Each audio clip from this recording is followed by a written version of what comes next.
고조선은 한반도 최초의 국가로 여겨지며 그 기록은 한국의 역사서와 중국의 사서에 남아 있습니다. 하지만 고조선에 대한 기록은 대부분 전설적이고 간접적이며 고고학적 증거가 제한적이기 때문에 역사적 사실과 신화가 섞여 있습니다. 다음은 고조선에 대한 주요 기록과 해석을 정리한 내용입니다. 1. 고조선의 기원. 건국신화. 삼국유사와 제왕운기에 따르면 고조선은 단군왕검에 의해 기원전 2333년에 건국되었습니다. 단군 신화는 환웅하늘 신의 아들이 인간 세상으로 내려와 고무의 웅녀로 변신과 결혼의 단군을 낳았다는 내용으로 이 신화는 단군을 고조선의 시조로 묘사합니다. 명칭과 위치. 조선이라는 이름은 아침의 나라를 뜻하며 중국의 사기와 한서에서는 이를 조선국으로 기록했습니다. 초기 고조선의 중심지는 대동강 유역 평양으로 보며 후에 요동 지역까지 세력을 확장한 것으로 추정됩니다. 2. 주요 기록들. 중국 사서. 사기 고조선이 중국의 은나라 상나라와 동시대에 존재했다고 언급. 관자 고조선이 동이족 동쪽 이민족의 하나로 상업과 교역이 발달했다고 기록. 삼국지 위서 동이전 고조선이 강력한 국가로 군대를 보유하며 주변 소국을 통치했다고 설명. 한서 기원전 108년 한나라에 의해 멸망했다고 기록. 한국사서. 삼국유사 단군왕검이 고조선을 건국했으며 이후 기자조선과 위만조선의 기록이 이어짐. 제왕운기 단군이 한반도의 문명을 개척하고 고조선의 초기 역사를 이끌었다고 기록. 3. 고조선의 발전. 청동기 문명. 고조선은 청동기 시대의 대표적 국가로 비파형 동검, 거친 무늬, 거울, 고인돌 등의 유물이 남아 있습니다.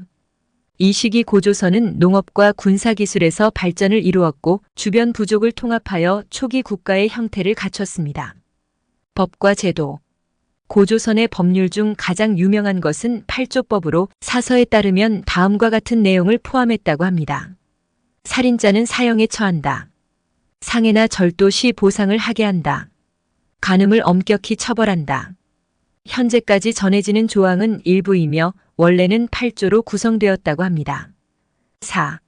위만조선 기원전 194년 - 기원전 108년. 고조선의 말기에는 위만이라는 인물이 권력을 잡고 왕위에 올랐습니다.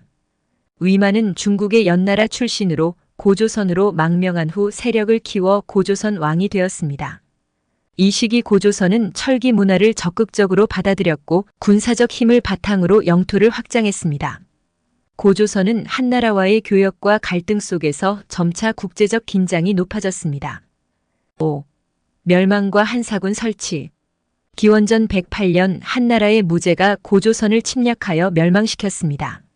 멸망 이후 한나라는 고조선의 영토에 한사 군낭랑, 임둔, 진번, 현도를 설치하여 직접 지배를 시도했습니다. 이로 인해 고조선의 고유 문화는 쇠퇴했지만 한반도의 북부 지역에서 새로운 국가들이 탄생하는 계기가 되었습니다. 6. 고조선의 역사적 의의. 한반도 최초의 국가. 고조선은 부족 단위의 공동체를 넘어 초기 국가 체제를 형성한 한국사의 첫 사례로 여겨집니다. 문화와 법제의 기원. 고조선의 법과 사회 구조는 후대 한국 사회의 기틀이 되었으며 청동기 문명과 철기 문명의 발전을 이끈 중심지였습니다. 정치적 유산. 단군 신화는 후대 한국인들의 민족적 정체성을 형성하는 데 중요한 역할을 했습니다. 단군 이야기는 현대에도 한국 문화와 교육에서 자주 다뤄집니다. 고조선에 대한 평가.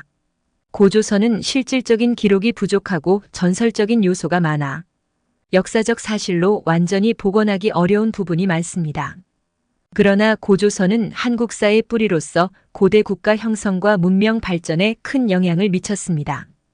단군 신화와 팔조법은 그 상징적인 유산으로 한국인의 정체성과 문화에 깊은 뿌리를 남겼습니다.